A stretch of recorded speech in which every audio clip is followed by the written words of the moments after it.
David Parker will never forget that Sunday morning. He looked at me and said, "Daddy, is this a dream?" I said, I wished it was. The Parkers and the Walshes had lived next door to each other for years. On this day, like so many others, their sons were playing together in the backyard of David and Kathy Parker's house.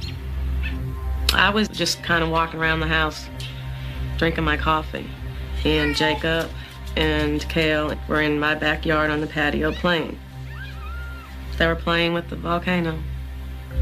Her 8-year-old son Cale's model Vacano had been built with the help of his father as a science project. They pour baking soda in the top of it, and they're supposed to see how it erupts. Next thing I knew, I saw them jumping the fence because Jacob lives next door. They wanted to use Jacob Walsh's skateboard ramp as a platform for the volcano. We just got it and brought it over to my backyard. Just set it on the middle of the ramp. You got any matches? Neither boy was allowed to use matches. Yeah, I got some. Let's light it. We got a match and just put a match in there and burn leaves.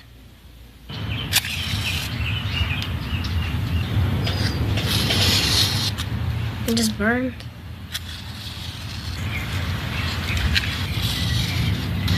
The two boys kept trying to get a fire started in the volcano using matches and leaves, while Jacob's grandmother worked just inside the house. I was washing dishes, and I knew they were playing out in the backyard. I mean, they did that all the time. Awesome.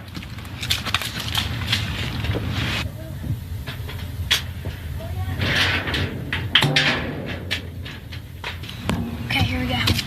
Stand back. Dad!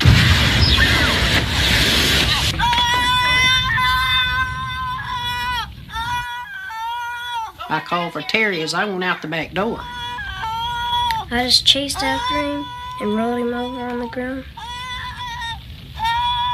I just stood there. I couldn't move. When I was in kindergarten, I remember the stop, drop, and roll. Then he wouldn't roll over, so I just rolled him over. If I wouldn't have rolled him over, he probably have died. I heard some screaming. He wasn't on fire anymore, but he was standing there telling me, "Terry, I'm on fire, I'm on fire." And I told Jacob, I said, "Run get David." Jacob ran next door to get Cale's father, David. He couldn't even speak. He was so white. My son, I never saw him in such pain in my life, and I feel so helpless. I couldn't do nothing for him, really. He was terrified. And a mother knows their child's cry. It was very different. Kathy's call for help came in at 9:45 a.m. 911, please state your emergency. I said, my son is burnt. He's in pain. I need an ambulance. Hurry up. Get here now. That's when they told me to put the water on him, the cold towels. I just try to comfort him. I mean, usually you can take care of your kids' pains and stuff, but something like that, you can't. Pasadena police officers were on the scene within 3 minutes. What happened? What happened? He was burnt. My heart was going 90 miles an hour. I just didn't want him to be in pain. When he was quiet, I could calm down. But then when he started reacting, I reacted with him. Paramedics James Kelton and Mark Donovan arrived less than 2 minutes later. I think when paramedics and EMTs deal with children, everybody gets a little nervous, a little uptight. You usually deal with adults who can tell you what's wrong and how they're feeling. But when you get children, they're scared and they just want to be with mom or dad. I did notice the unique smell of burned flesh, which if you've never smelled burnt flesh before, it is a very unique scent that you will not soon forget.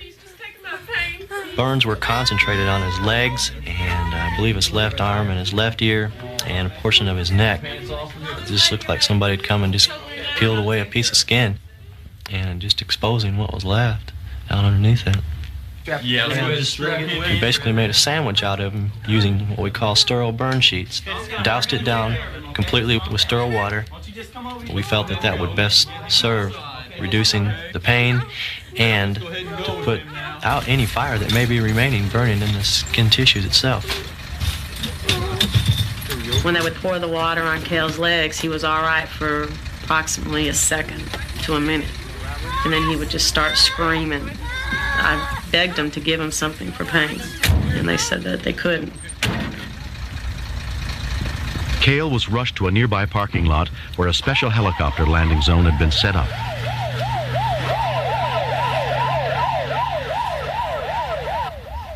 I was scared.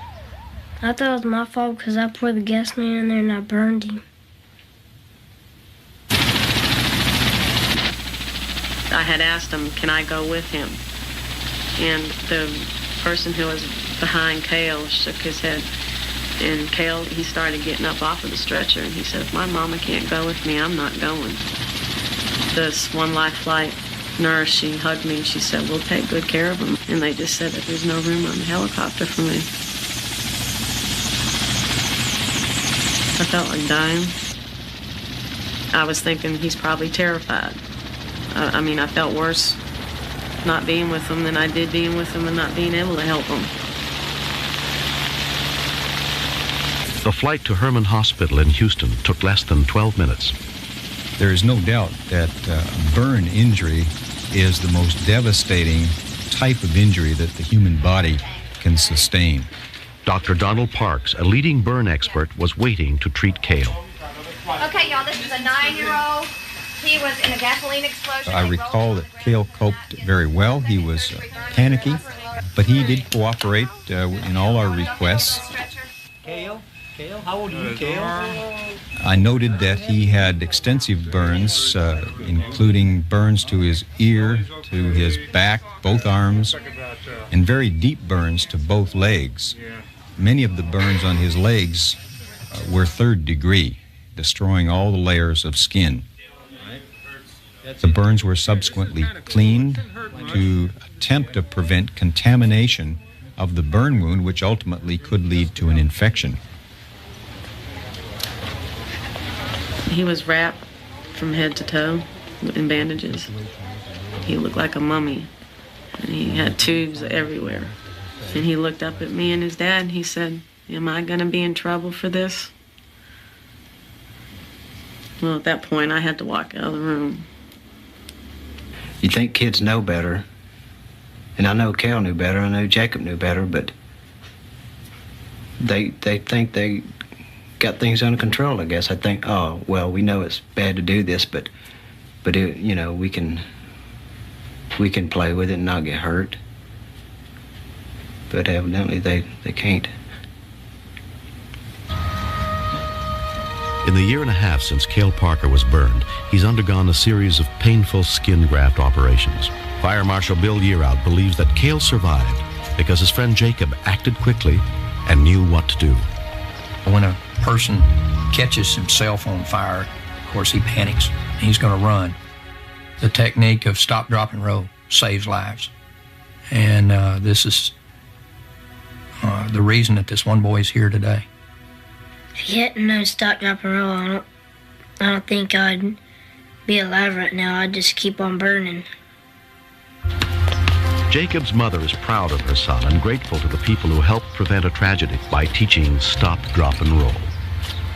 I have to give thanks to our fire department and for the time that they put into these kids at school. You know, the stop, drop, and roll method, if it saves one life, it's worth all the time that those people put into it.